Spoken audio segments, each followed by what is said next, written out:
உண்மையிலேயே சூப்பராக இருக்குது இந்த மாதிரி மெஸ்ஸில் அடிக்கிறது. டக்கு டக்குன்னு கவர் ஆகுது. ரோலர் வந்து போகாத இடம்லாம் கொஞ்சம் வந்து கேப் இருக்குது. அதை வந்து செகண்ட் லேயரில் வந்து ஃபில் பண்ணணும். ஃபஸ்ட் லேயர் வந்து காய விட்டுட்டு செகண்ட் லேயர் நாளைக்கு அடிக்கணும். ரோலர் யூஸ் பண்ணும்போது ஈஸியாக இருக்குது. இந்த மாதிரி டக்கு டக்குன்னு ஃபில் ஆகுது. ஆனால் என்ன இந்த மாதிரி கேப்லாம் கொஞ்சம் வந்து படாது. அதெல்லாம் நம்ம வந்து நீ ப்ரெஷ்ஷை வச்சு அடிக்கணும். ஏன்னா அந்த ஜாயிண்ட் ஃபுல்லாத்துக்குமே பெயிண்ட் பட்டிருக்காது. அந்த இடத்துலாம் இன்றைக்கி வந்து செகண்ட் லேயர் கொடுக்குறதுக்கு முன்னாடி லைட்டாக வந்து பேட்ச் ஒர்க் மட்டும் அன்றைக்கான மட்டும் லைட்டாக பார்த்து விடணும். கண்டுக்காமல் விட்டோம்னா கொஞ்சம் ஃபினிஷிங் நல்லா வராது. கொஞ்சம் சிரமத்தை பார்க்காம எல்லாம் பண்ணோம்னா தான் கொஞ்சம் நீட்டாக வரும். டிப்ஸ் என்னென்னா, யாராச்சும் இந்த மாதிரி கேஜ் ரெடி பண்ணிங்கன்னா இந்த மாதிரி லாக் வாங்காதீங்க. தப்பாக வாங்கி யூஸ் பண்ணுங்கள். அதே நல்லாயிருக்கும். ஏன்னா இது வந்து நிற்காது, டக்குன்னு கலந்துட்டு வந்துடும். இதுக்குன்னு தனியாக நம்ம பூட்டு போடுற மாதிரி இருக்கும். லாக்குனா உங்களுக்கு வந்து அழகாக அப்படி மாட்டி விட்டு விட்டுடலாம்.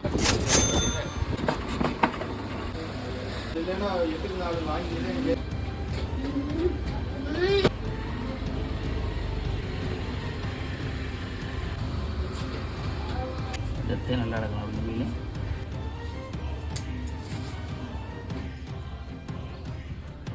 தோப்புக்கு கொண்டுட்டு போகிறதுக்கு கூண்டை எப்படியோ வண்டியில் ஏதோ ஓரளவுக்கு கட்டியிருக்கேன். எப்படி இருக்குன்னு தெரில. டொயினை மட்டும் கீழே போட்டு கட்டியிருக்கேன். உட்கார அளவுக்கு இடம் இருக்குது. அதில் உட்காந்துட்டு பிடிச்சிக்க வேண்டியது. ஒரு வழியாக தோப்புக்கு எப்படியோ கொண்டுட்டு வந்து சேர்த்துட்டேன். நைட் ஆகி போச்சு. நீ வந்து பச்சை வலையெல்லாம் கட்டணும். அந்த பச்சை வலை வந்து எடுத்துகிட்டு வராமல் இருக்காக ஸ்டிப்பு வச்சு சுற்றி எல்லா இடத்துலையும் நம்ம டேக் போட்டிருக்கோம். நீ என்னென்னா அந்த நீட்டி நிற்கிறது அப்புறம் வெட்டி விட வேண்டியது.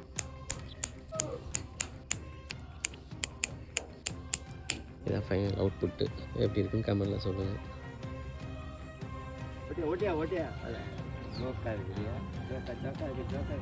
இதுதான் நம்ம ஃபைனல் அவுட்புட்டு. ஏதோ நமக்கு தெரிஞ்ச அளவில் இந்த பச்சை விலைகள்லாம் கட்டி டேக்லாம் போட்டு ஏதோ நமக்கு தெரிஞ்ச அளவு ரெடி பண்ணியிருக்கோம். ஐயா நீ போய் பையில தூக்கிட்டு வா.